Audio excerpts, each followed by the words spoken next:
How did you approach the costume design in Sound of Metal? Like, what were your kind of ideas in those weeks going, in pre-production, like in terms of dressing up the two leads, and like how did you approach that particular film?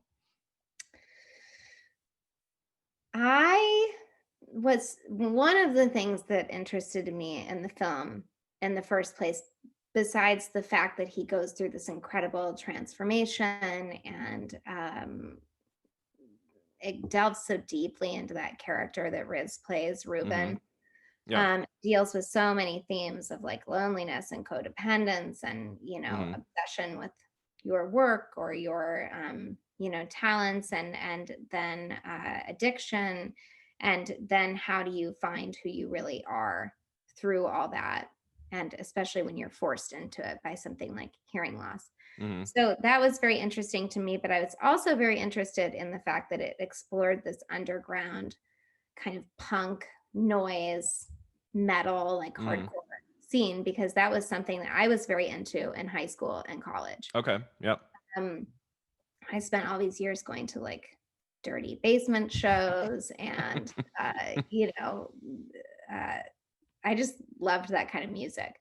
And so I came to it with some knowledge of what that scene already looked like. Hmm. And that was definitely a dream for me to be able to design that.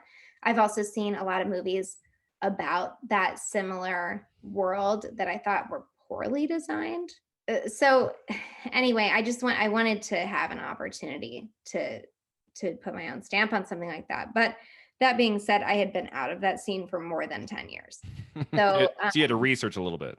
I had to do a lot of Hmm. research, yeah, and I was so lucky that Riz and Darius, the director, had been, friends with this guy, Sean Powell, Hmm. from this band called Surfport, and they're this incredible, like, wild punk band, and they've been deep in that scene since, like, the '90s, particularly Sean, and Sean is also a, recovered heroin addict.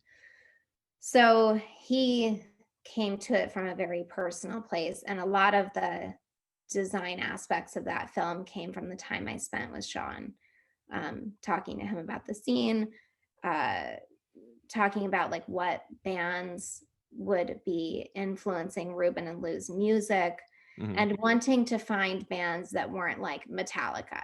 You want to find these kind of underground, more obscure bands that people who are in that scene are going to understand and be really excited about the references, but most people are not going to know who they are. Hmm. Um, so that's where a lot of like Ruben's kind of t-shirt ideas came from. And so that time with Sean was super helpful to me. And I also remember I went to his house and we went through his closet, Hmm. or like, should I, the piles on the floor. And we went through all those things and like every single piece of clothing in his closet and in most people who are in that scene is DIY to some aspect. Hmm. Or I mean, to some point, it's got like visible mending or patches or pins or rips or a lot of wear, or but there's a lot of like kind of DIY like embroidery and all this kind of stuff. So that was super inspiring. I actually was able to borrow a bunch of items from Sean's closet and Okay. Sean's friend's closet, which I think added so many layers to the movie, Hmm. and that Absolutely. patina that you just can't get from Hmm. aging and dying unless you've got weeks and weeks and weeks of prep. Hmm. Sean's an amazing artist. Okay. So he does all this crazy art that's, I guess, like you could say, kind of relatively Basquiat-esque, but it's not, but it's in that world. And he created some shirts for us too, which was really cool. Yeah.